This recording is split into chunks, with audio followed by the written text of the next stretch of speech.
আমাদের প্রতিনিধি সন্দীপ সরকার সরাসরি রয়েছেন আমাদের সঙ্গে। সন্দীপ, এতদিন পর্যন্ত যেভাবে এ রাজ্যের মুমূর্ষু রোগীদের বঞ্চিত করে কয়েক গুণ বেশি দামে আরবিসি, প্লাজমা, প্লেটলেট ভিন রাজ্যে বিক্রি করা হলো, এই অনিয়মটা কেন কোথাও ধরা পড়লো না? তাহলে কি পুরোটাই নজরদারির অভাব ছিল? এখন যখন জানা যাচ্ছে কোটি কোটি টাকার বিনিয়োগ হয়েছে, স্বাস্থ্য ভবন কি ব্যবস্থা নিচ্ছে? দেখো, স্বাস্থ্য ভবনের তরফ থেকেই কিন্তু প্রথম এই বিষয়টা নিয়ে খোঁজ খবর করা শুরু হয়।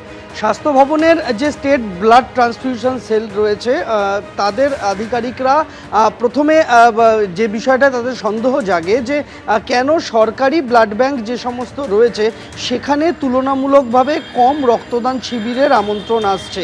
রক্তদান শিবির যেখানে হয় বিভিন্ন পাড়ায় পাড়ায়, তারা কেন বেসরকারি ব্লাড ব্যাংকগুলির দিকে বেশি তাদের ঝোঁক রক্ত দেওয়ার ক্ষেত্রে? এটা করতে গিয়েই তারা বুঝতে পারেন যে এর পিছনে রয়েছে একটা আর্থিক দুর্নীতি।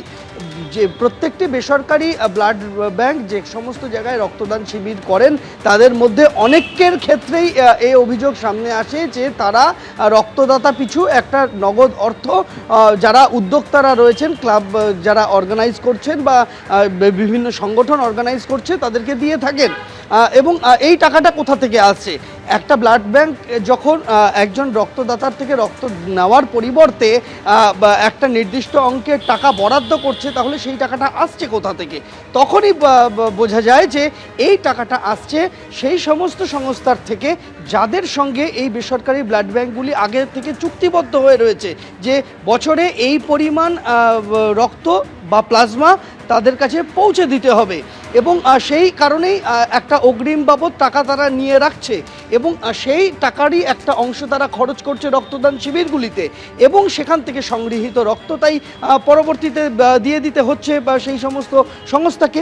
এখন তদন্ত করতে গিয়ে যেটা দেখা যাচ্ছে, মূলত প্রতিবেশী যে আশপাশের রাজ্যগুলি রয়েছে, উত্তরপ্রদেশ, ঝাড়খণ্ড, বিহার, কিছুটা ওড়িশা, এই সমস্ত জায়গাতে আমাদের রাজ্যের তুলনায় রক্তদান শিবিরের সংখ্যা অনেক কম। রক্তদানের যে প্রকল্প, সেই রক্তদানের বিষয়টায় মানুষজনের ঝোঁকও কম, ফলে সেই সমস্ত রাজ্যে সংগৃহীত রক্তের পরিমাণও কম। তাই তাদের রাজ্যের চাহিদা মেটানোর জন্য বাংলার বিভিন্ন বেসরকারি ব্লাড ব্যাংক থেকে, পশ্চিমবঙ্গের বিভিন্ন বেসরকারি ব্লাড ব্যাংকের থেকে তারা টাকার বিনিময়ে রক্ত কিনে নিয়ে বেরিয়ে যাচ্ছেন।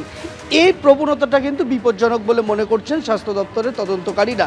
তাদের বক্তব্য, রক্ত উদ্বৃত্ত হলে অন্য রাজ্যের ব্লাড ব্যাংকে দেওয়া যেতেই পারে, বাল্ক ট্রান্সফার করা যেতেই পারে, কিন্তু এক্ষেত্রে স্বাস্থ্য ভবনের অনুমোদন দরকার। কেন্দ্রীয় স্বাস্থ্য মন্ত্রককে এই বিষয়টা জানাতে হবে যে এক রাজ্য থেকে আরেক রাজ্যে রক্ত পাঠানো হচ্ছে। এক্ষেত্রে যে ব্লাড ব্যাংকগুলিকে তদন্তের আওতায় আনা হয়েছে তাদের কেউই এই রাস্তায় হাঁটেননি। স্বাস্থ্য দপ্তরকে অন্ধকারে রেখে তারা রক্ত বিক্রি চালিয়ে গিয়েছেন মাসের পর মাস ধরে, বছরের পর বছর ধরেও হয়তো হতে পারে। এখন স্বাস্থ্য ভবন তাই ধাপে ধাপে প্রত্যেকটি ব্লাড ব্যাংক আধিকারিকদের ডেকে পাঠাচ্ছেন, নথিসহ তাদের যাবতীয় নথি পরীক্ষা করে দেখা হচ্ছে। শাস্তিমূলক পদক্ষেপ চূড়ান্ত যেটা হতে পারে তা হচ্ছে তাদের লাইসেন্স বাতিল করা। সেই লাইসেন্স বাতিলের রাস্তায় স্বাস্থ্য দপ্তর হাঁটবে কিনা সেটা সম্পূর্ণটা নির্ভর করছে তদন্ত কমিটির যে পর্যবেক্ষণ, তার উপরে স্বাস্থ্য ভবনের সর্বোচ্চ স্তরে কি সিদ্ধান্ত হয়। তবে হ্যাঁ, বেশ কয়েকটি ব্লাড ব্যাংক তারা তদন্তের র্যাডারে রয়েছেন। ইতিমধ্যে একটি ব্লাড ব্যাংকের এই রক্তদান শিবির করার অনুমতি বাতিল করে দেওয়া হয়েছে, তাদের কর্মকাণ্ডকে স্টপ করে দেওয়া হয়েছে।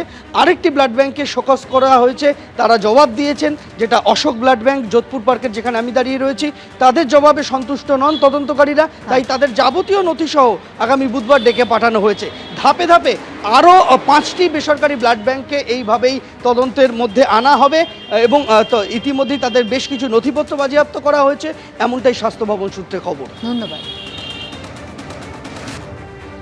এবিপি আনন্দ, এগিয়ে থাকে, এগিয়ে রাখে।